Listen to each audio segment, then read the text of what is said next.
And welcome back, everyone. Finally, this is the second part of the old age sculpting video tutorial lesson journey, whatever you want to call it. I really hope this whole process is going to be helpful for you. It's going to give you some insight on how to sculpt an old age and how more complicated it is than just sculpting some lines and wrinkles on someone's face. There's a lot more research of the volumes, the forms, how they wrinkle intertwine with each other based on expression, based on mood. Like if someone has been grumpy their whole life, their wrinkles are going to be different than someone who's been smiling, happy all their life.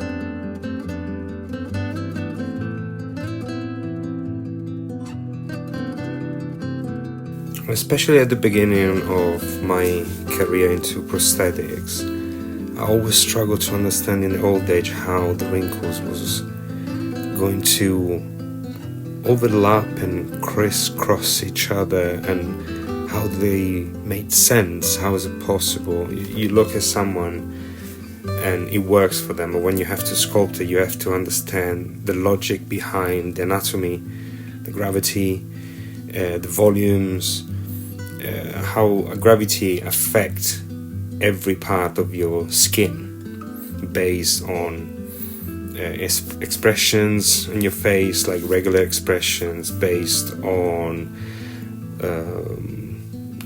weight, not just age, because the fatter is the character, the least wrinkle you're gonna have to sculpt on the face. But sometimes you find someone that is quite old, skinny, and doesn't have many wrinkles, and that can be a factor of many different things. So when you sculpt an old age, it's never just, oh, I sculpt an old age and that's it. It's always helpful to understand if it's for a project, what kind of character it is, what kind of personality it got, because you want to see it in the aging process.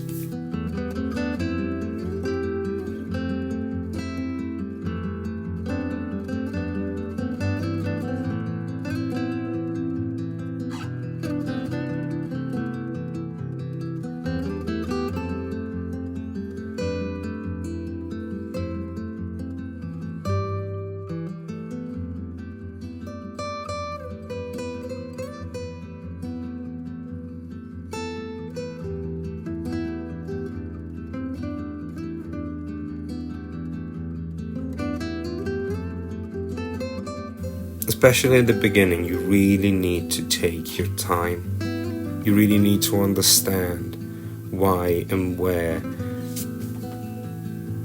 the clay needs to go and create these specific wrinkles.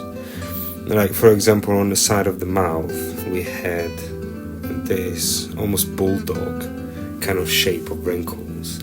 And the way how they intersect with each other is because there's a connection between the muscle structure that is underneath and the gravity intervening on the skin and the elasticity of the skin. It's really hard to explain it from this side without being able to actually show you and discuss it. Like, obviously this is a video you can consider a video lesson or tutorial, but it's hard to do like an actual tutorial step by step. Like, the best way to understand this whole process is that while you're watching these videos, especially like this one that is more realistic and anatomy, you need to have like a reference pictures of a muscle structure and an old picture, looking what I'm doing and try to understand exactly why this lines goes here, why this wrinkle goes there.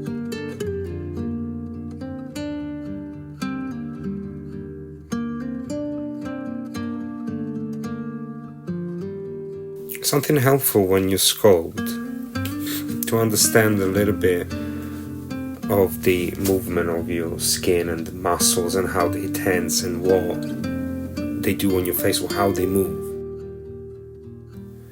Obviously, if you're really young, you can use your body a lot less as a reference for these kind of things. But it's to generally touch your face, move your cheeks, smile, talk, press, feel the movements, and try to get the shape of the bones with your fingers and almost like mapping your face, your body with your fingers. Because when you touch, you have an understanding of what's underneath. And it sounds weird. It's like when you need a reference for an expression and you can't find the right expression, you put a mirror in front of your face and you see the wrinkles of your face, you see how it looked like in 3D straight away. You might gonna look like a crazy person for a while, but that's the best reference you can have when you don't have any others, and it's yourself. A little fun fact about using your body as a reference for your work. A few years ago, I worked on a project called Artemis Fowl, working for a workshop in UK, KMFX, and we have to do this 13 feet tall troll. So to have like an understanding of the pose and the body shape, I took some pictures of myself topless with just a pair of shorts and in the pose from different angles, and that was mostly for Christian, the head department, the owner of the workshop. But then he sent it to Disney to get approved, so they saw me with this big beer belly in the pose of a troll. But they approved it, so we based everything on me, apart from like the short legs and more muscles.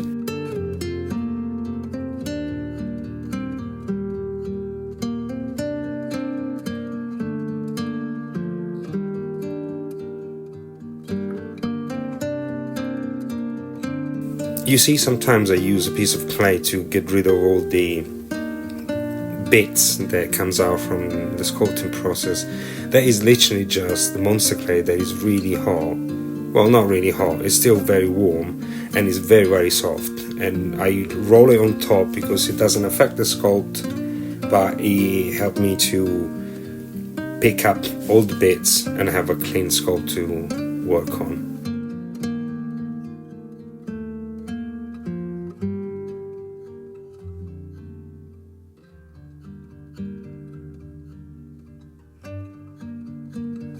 You see how many steps you need to follow to get a more organic feeling of the sculpt instead of having just everything on a flat surface. And in my videos there's a lot of back and forward in the process. There's never like a streamline of events. Then you start from 1, 2, 3, 4, 5 up to 10 or 20. I always do 1, 2, 6, 2, 3, 4, 5, 6, 7, 1, 2, 3. I go back and forward because I change and I realize, okay, I need more here, more there, and I just almost like a slow metamorphosis of the sculpt. They arrive to the point where I'm happy with the texture and there's a lot of elements that get covered from each other.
sometimes when I sculpt texture, especially on the chest when there's no wrinkles, on other areas in the lower neck, I like to create all these little bits of clay that intentionally thicker and then pressing them down, because they give that more intricate layers of texture on the skin, and it's not just a brush that cleans up everything. There's a bit more.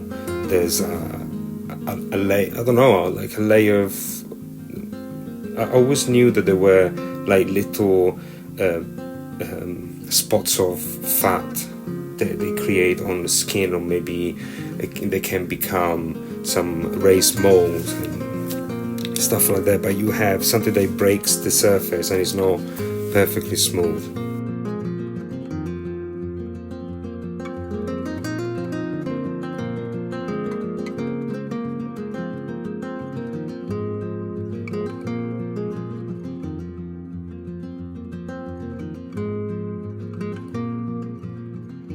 So at this point I sculpted the nose.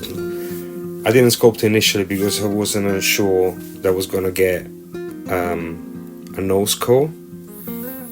So I thought until that point I was keeping it free, but then I've been told, okay, you will get the core even for the nose, and I did something in there.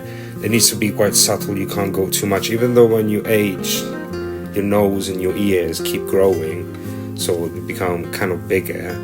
You don't want to go too much, otherwise it might look a bit too much like a character and less like an old age, like a real old age.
If you have any questions about the video, please leave a comment. I'll be more than happy to reply.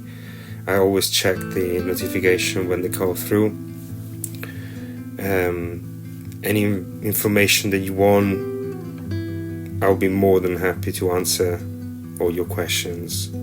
And please, if you have any ideas of videos that you would like to see, things you would like me to sculpt, the more the merrier. I would love to have some inspiration. I have plans for next few videos and ideas for the future, but I'm always happy to give to the audience what they want. Ultimately, sculpting is always fun, so, and I always happy to take on board challenges.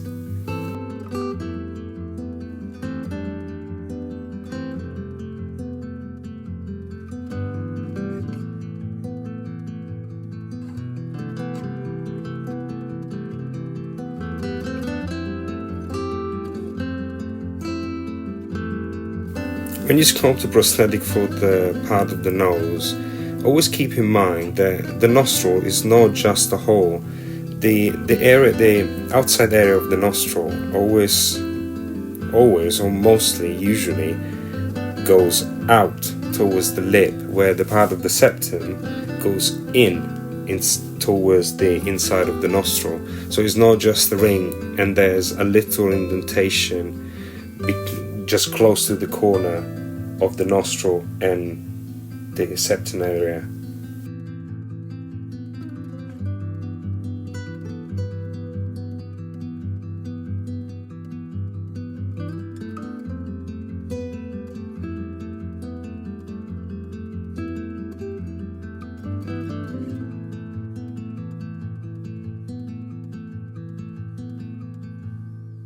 So once we're happy with all the major wrinkles, I'm going to create some other extra wider ones on the base, just because I don't want to keep any area that is too smooth and looks too sculpted.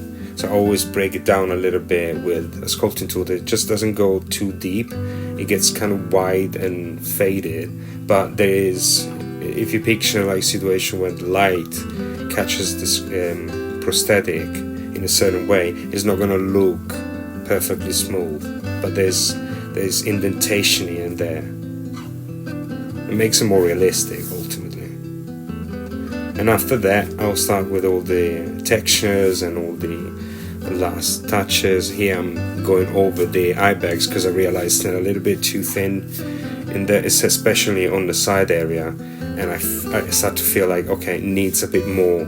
It needs to become a little bit more, but it's gonna be smoothed down too.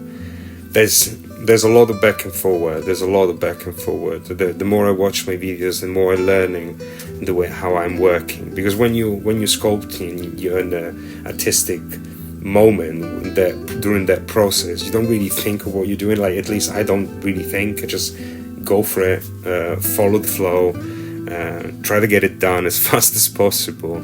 But now, since I start to make all these videos and I'm watching myself from outside of what I'm doing, even though it's quite fast, but I kind of changing it, and I think I'm improving in a certain way, because I'm dealing with my techniques, my process from a different perspective, and I'm learning a lot about that. So outside making videos or not, I will actually advise everyone to film yourself sculpting, watch what you do, and I think you're gonna learn more. I think you're gonna get better, because from outside you have a different eye, a different criticism comes out. Because it is easy when you just look at the sculpture, oh, this is bad. As an artist myself, I'm never happy with what I do. But then there are moments here where I say, okay, this is fine. This is like, maybe this looked different. It should be different. It should be better in a certain way. Or I need to take more time.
Don't ever leave the top lip with no details, like just wrinkles. You need to bring the little edge that create the lip.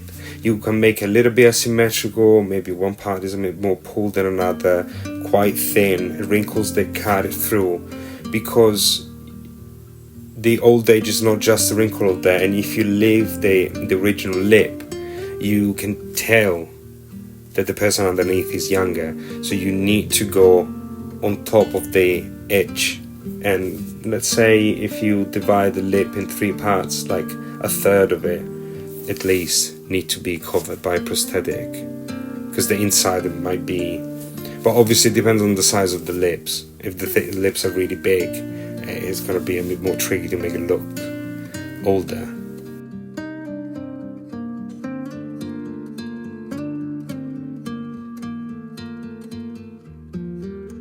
One thing to keep in mind in every prosthetic that you sculpt is when you sculpt around the corner of the lips, don't ever go over and inside with the sculpt, because that is where the saliva get collected the most.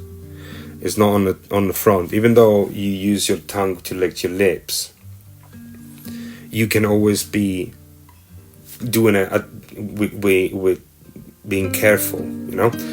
But in the corner of the lips, there's going to be a lot of saliva, unintentionally, and then it will start to travel inside the prosthetic and take it off. So always keep 2-3 millimeters gap around the corner, from the corner to the sculpt.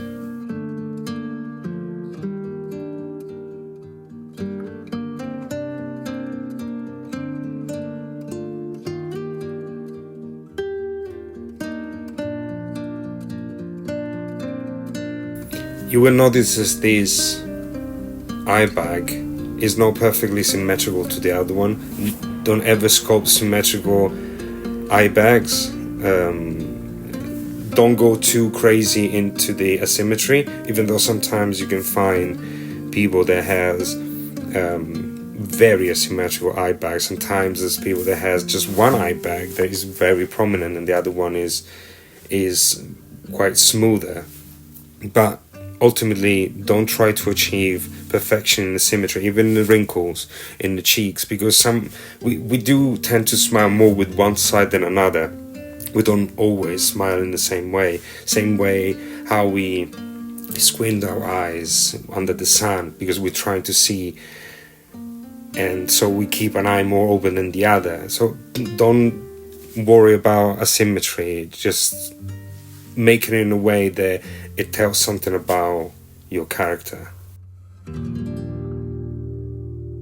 This is my way to do the pose of the skin, and I made this rectals, and I literally just push and pull, and in a way I create some sort of like drop shapes.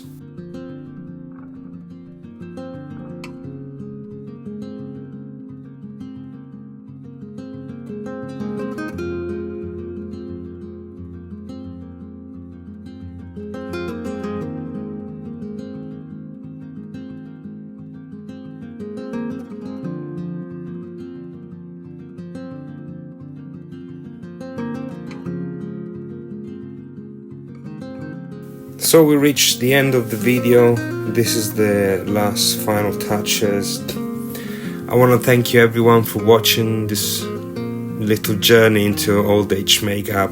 I really hope it will help you improve your skills, or maybe just you got some tips here and there to make something new for yourself and get better into the process. Now this is the last step, and it's white spirit with it's a makeup brush really, but it's really good for this kind of this kind of process.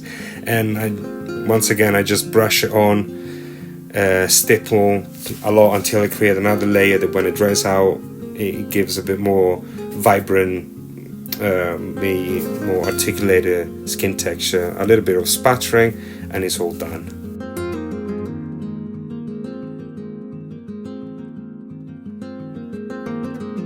Thank you everyone for watching this video. Please like and subscribe and leave some comments. I'm always interested about what people has to say, what they think, their experience. If you do something inspired by this video, please share with me what you're doing, and I would love to help you and follow and guide you whenever I can. Please don't forget to like and subscribe, and I'll see you in the next video.